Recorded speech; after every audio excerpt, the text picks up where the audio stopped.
Hey everyone, it's Steven. Today I have the 2022 Mercedes S-Class. This is Mercedes' flagship sedan, the very famous S-Class here, pretty much sets the benchmark for the full-size luxury sedan. The S-Class was fully redesigned in 2021 for a new generation, and the one I have here is actually the S580, which is the trim that gives you a V8. The MSRP of the S580 trim is about $117,000. That is a huge amount higher than the previous generation S-Class, which started below the $100,000 mark. So they really increased the premium on this car, but made it a lot more luxurious for this generation as well. So this one here, again, has a 4-liter V8 engine, produces 496 horsepower, 516 pound-feet of torque. That is almost 500 horsepower. That is ridiculous. This gets you 0 to 60 times in about 4.4 seconds, which is incredibly quick when you have such a huge piece of metal like this. All S-Classes now are going to come with a 9-speed automatic transmission with standard all-wheel drive. For this thirsty V8, you get fuel economy numbers of 16 city, 25 highway, and 19 combined miles per gallon. So obviously not going to be something that you're saving money on gas for. So let's get into the exterior of this gorgeously new redesigned S-Class. The front is classic Mercedes, very understated, which some people don't like, but I actually think it looks really cool, right? I think with a luxury flagship sedan like this, you're not really trying to be bold and overstated, and I think Mercedes does a great job keeping this very classy, and it does attract a lot of looks, but at the same time, this isn't something that people are going to be, turning their heads to look at, honestly, when you're driving through a parking lot, which, I mean, if you're an executive, you might want that, right? You've got some nice typical horizontal slats, kind of typical in the Mercedes lineup here. You do have the nice Mercedes crest coming out of the hood. That is a very classic, iconic thing that always comes with the S-Class. And you've got some sleeker headlights. The headlights are a pretty nice design compared to the old generation. I do really like them. I think they look very, very nice, and they have this really interesting, like, diamond kind of texture in them that looks very luxurious.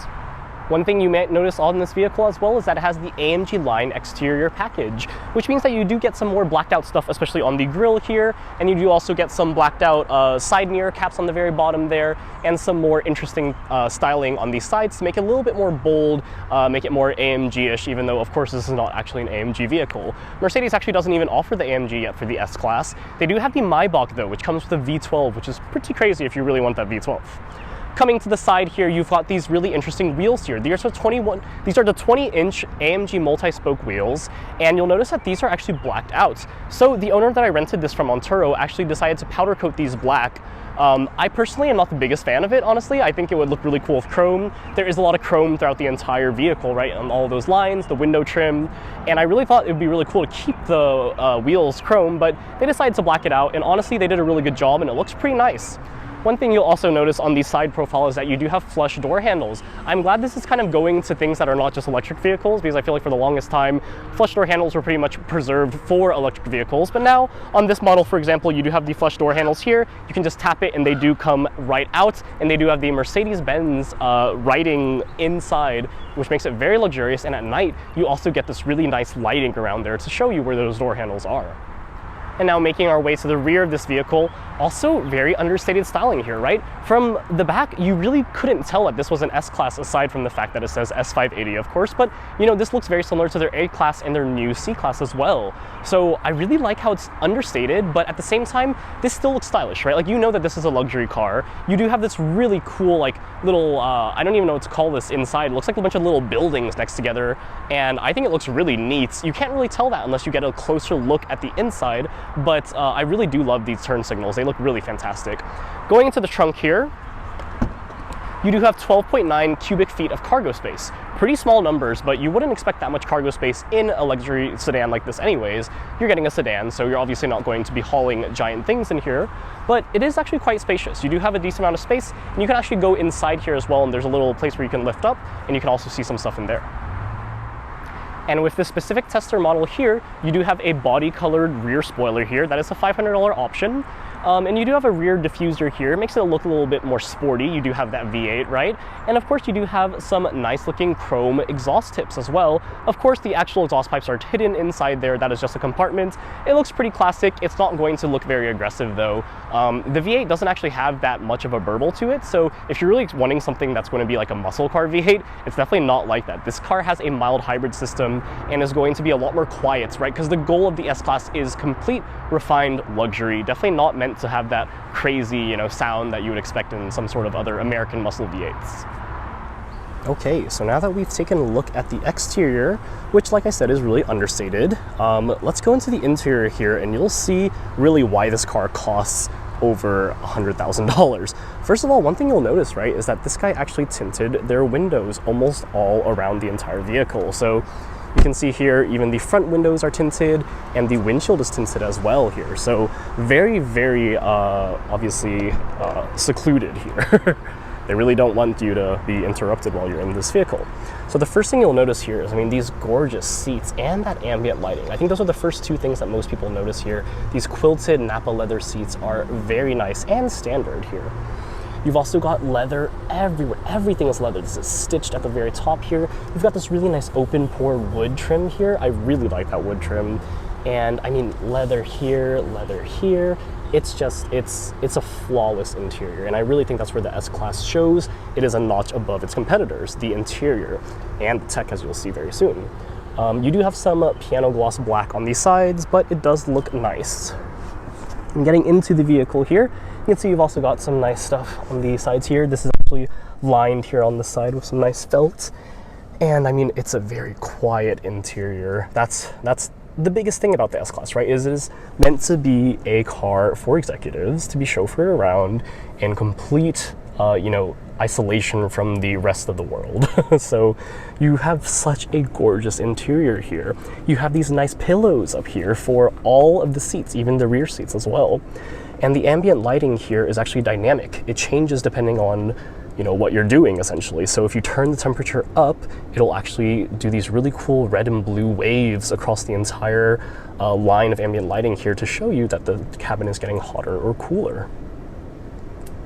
And like I mentioned before, I love this wood trim here. It feels really high quality, and I mean, it's just, it looks really nice with this black interior as well.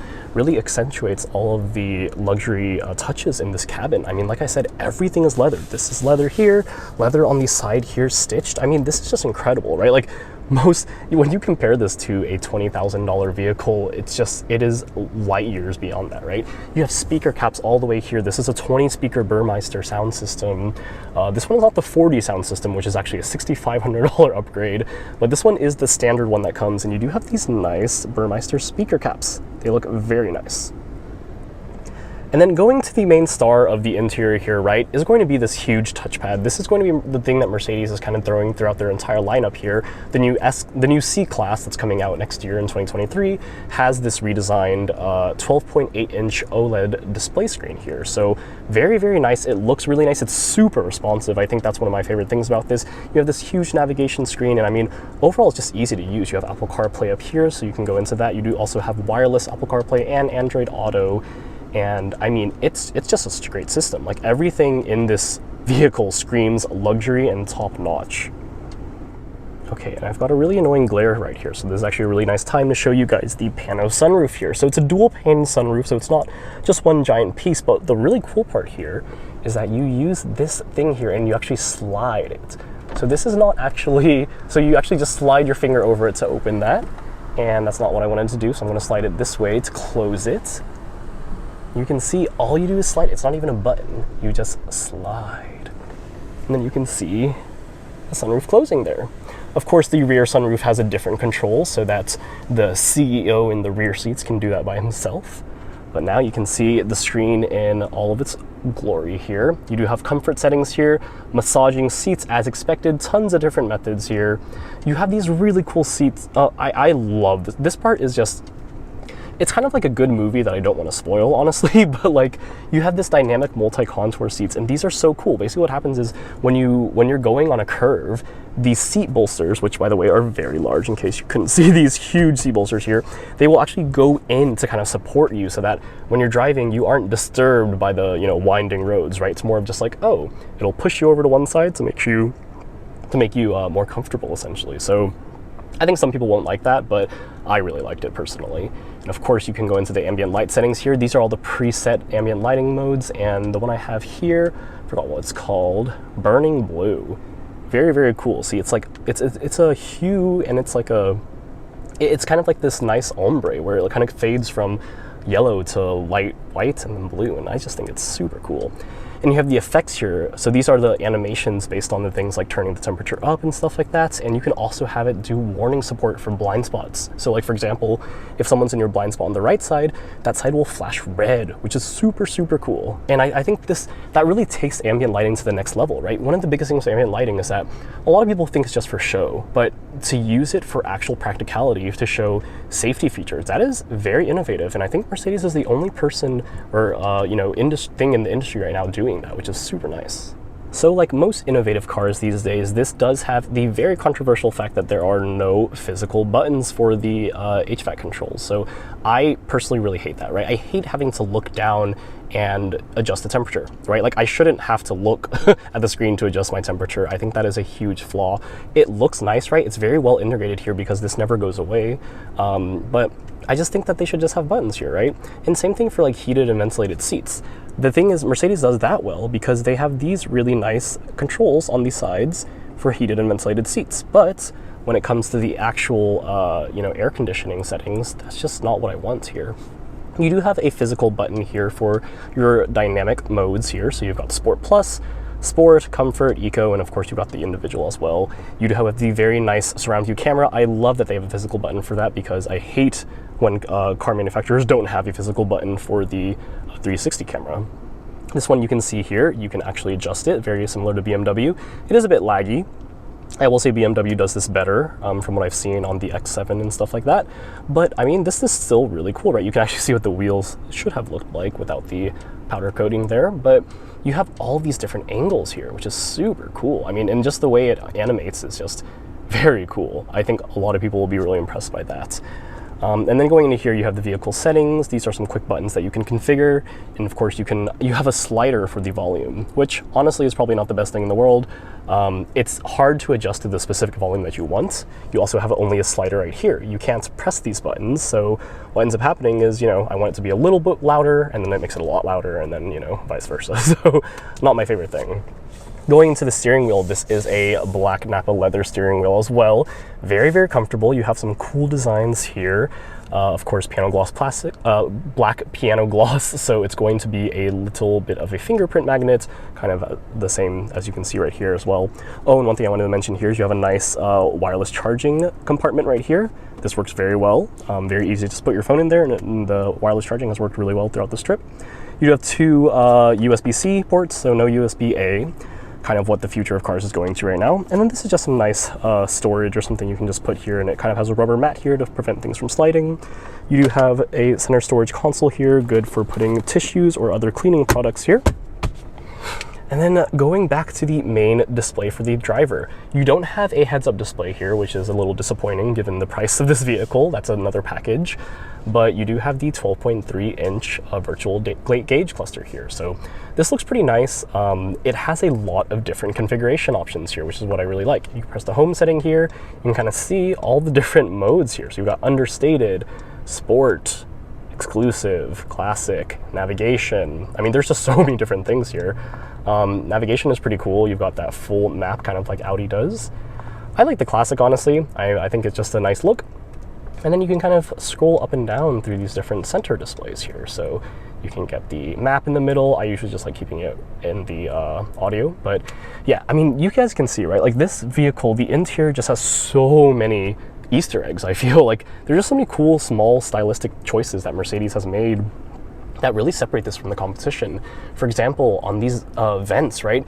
This is a button here that you can control how much air you want to let out of it, right? So that's closing the vents, right? It's a button. It's not just that normal shifty knob thing that I feel like looks kind of lame these days, right? So Mercedes just is constantly finding ways to innovate this interior and make it a step above the competitors. Okay, something I normally don't spend too much time on is the rear seats, but for the S-Class, this is pretty much made for rear seats, right? Like, this is the type of vehicle that executives buy and get chauffeured around in, right? So you get in here and you can see first the door panels. Wow.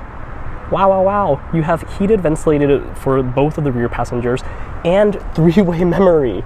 That is incredible, right? Like, and the ambient lighting just looks so, and you see how the moment I close the door, it's just pure silence. That is so cool. And I mean, these seats are adjustable in so many different ways too. It is so cool. I will say Mercedes has done this new thing, how you adjust these, and it's kind of weird because before you actually used to push these and they would actually move, and now you kind of just tap it to do what you want, and I don't know, I don't really like it. You have these sunshades, you know how normally there are manual sunshades, right? This one is all automated, so obviously, you know, you don't need, people don't want to have to, you know, touch things these days. Everything has to be automatic. That is the reading light for your executives in the rear seat. And you can see, this is my normal seating position. I just moved it to the normal seating position. This is an absurd amount of space, right? Like, this is crazy. You do actually have a rear footrest here as well that I haven't made come out here, but you do have ambient lighting there, as you can see. And you do have the same design here to turn off these or close these vents. A little bit of storage here, and the same amazing quilted Napa leather, right? This car is just something else, right? You have these nice pillows in the rear seat, like I mentioned before, and so many different storage compartments here. It is super cool. There's a nice little rubber mat here to keep things from slipping, and just overall, this is just so cool. You have more storage here and a pass-through into the trunk here, and I mean, there definitely no one will be sitting in the middle seat here because this is a very uncomfortable seat with this weird bolster thing here. But I mean, look at that Burmeister speaker cap, right? Like, that is luxurious. And I just, the rear here is something that might possibly be the actual best seats in the car, right? Sitting here with these pillows, oh, this is so comfortable. All right, let's get into the driving impressions of this car. I'm gonna try and keep this pretty brief because this car is one of those things that you have to sit in and feel it yourself in order to really understand how majestic and crazy like this car is. So the first thing I want to talk about here actually is the augmented 3D navigation. I think that is one of the coolest things I've ever seen in any vehicle, honestly. So I'll show you guys right here, but basically it projects using the cameras where you're going, and it tells you where you can turn and stuff like that based on the navigation system. Of course, this only works with the built-in 3D navigation, so it's not going to work with Apple CarPlay or Android Auto, unfortunately, but you know, hopefully one day in the future that would be really cool to have that integration as well. But I mean, that's kind of what this car is all about, right? The really, really nice tech. I will say though, the problem with that though is that it's a little distracting, right? Like, that's one of the things is like, it's hard to use that 3D augmented reality thing because like, I don't want to look down at my 12.8-inch screen here when I'm driving. So the nice thing though is that they do put it on the heads-up display, but of course this model doesn't have the heads-up display, so I end up having to look at the screen, which is distracting, and I definitely found myself not wanting to do that, honestly, while I was driving.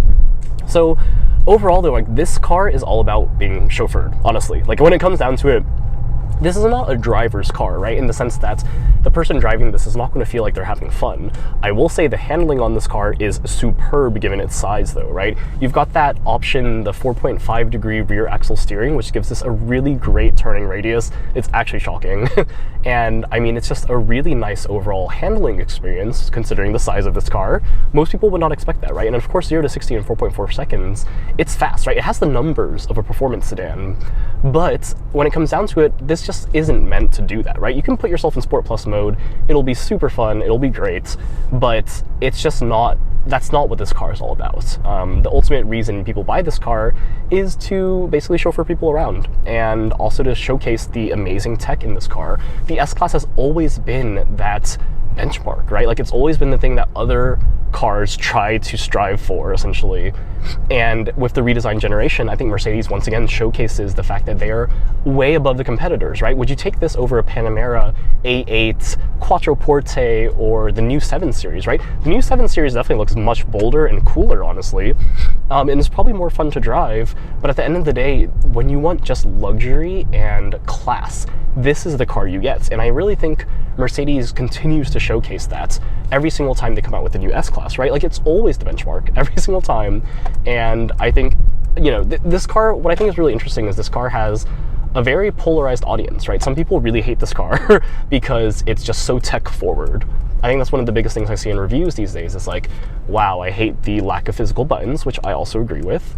And at the same time, you have to understand that this car is really built for people. It's not built for the driver, essentially. It's not a driver-centric car, which is very different from a lot of other vehicles out there. And I think even for me, right, it's hard to kind of get myself in that mindset that this isn't meant for the driver. A few other tech things I want to highlight are the adaptive cruise control. You do have lane trace assist as well, so this car does have level 2 semi-autonomous driving, so it'll actually change lanes for you as well. So if you're in autopilot, essentially, kind of just like Tesla, you can signal to the right, it'll move to the right if no one's there. So pretty neat. This is very competitive with some of the other fancier electric vehicles out there right now, but you do have to keep your hands on the wheel, so that is definitely different from things like Cadillac Super Cruise. The other thing I wanted to highlight are some of the safety features that come with this car that I've never seen in any other vehicle, right? One of the cool things is the collision photos, right? I can show you right here. This car will take photos anytime something touches your car. So basically, anyone accidentally, you know, opens their door a little too wide or just taps your car or something like that, all the cameras around the vehicle will instantly take a photo around and save those, and you can upload those, and that will be very helpful if you need to, you know, file a claim or anything like that with insurance, right? Like, it's just, it is these sort of features that it makes me wonder, like, why don't all cars have this sort of stuff? One thing also, this car has a built-in dash cam. And when you get in an accident, it'll immediately record the last like 2 minutes of footage and stuff like that. And that's just super cool, right? It makes it so much easier to you know, have peace of mind with this car, and you don't have to worry about getting another dash cam and like installing it and stuff like that, right? Like, having these things built in is just really the true mark of luxury tech. And on the topic of safety tech, one of the cool things about this car is it'll actually mitigate impact damage by raising itself a few inches. So if you're getting T-boned from the right side of this car will actually use its air suspension and lift itself up a little bit to mitigate the damage. That is super cool, right? Like, these safety things are things that, you know, Mercedes is just doing so well, and that makes this car really just, you know, much better than the competitors. At the end of the day, right, like, a Panamera is going to be more fun. A 7 Series might be more fun and look more interesting and turn more heads. The S-Class is that understated vehicle that you can always go to and trust that it'll be refined.